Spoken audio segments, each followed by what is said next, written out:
So after recording the last two videos on chords in Spanish tuning, I found myself wondering if there's a caged equivalent for open G.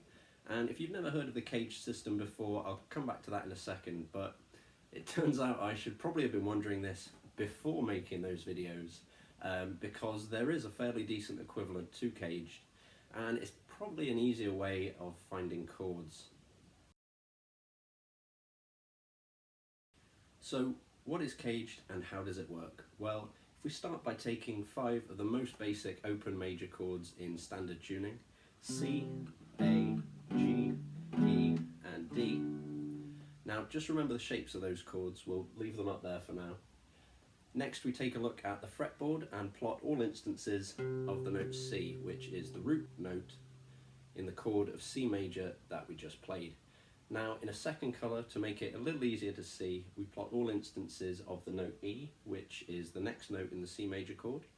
Finally, in another colour, we plot all instances of G, which is the third and final note of the C major triad. So what we're looking at here is an expression of the C major chord in all possible positions up to the 12th fret, after which the pattern just repeats.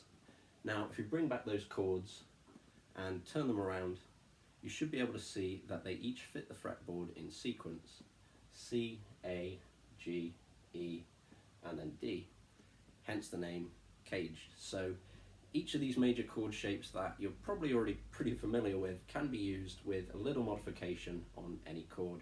And really this is where bar chords come from, the most obvious being E and A shapes.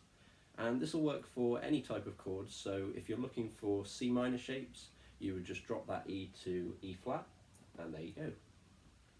So what happens when we plot all the instances of the constituent notes of the G major chord in Spanish tuning?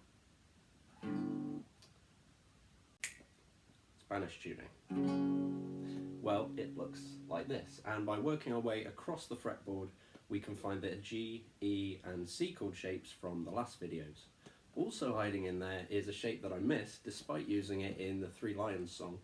Nestled between the E and the C there is a D shape, which can also be barred. Now I'm not going to cover all the chord variants for this shape like I did with the others, but if you want to plot them out yourself, I would recommend that as a really good exercise for getting to know your fretboard and the locations of the various notes. And if you ever need to find a chord again, simply plot the notes across the fretboard and you'll see what your options are.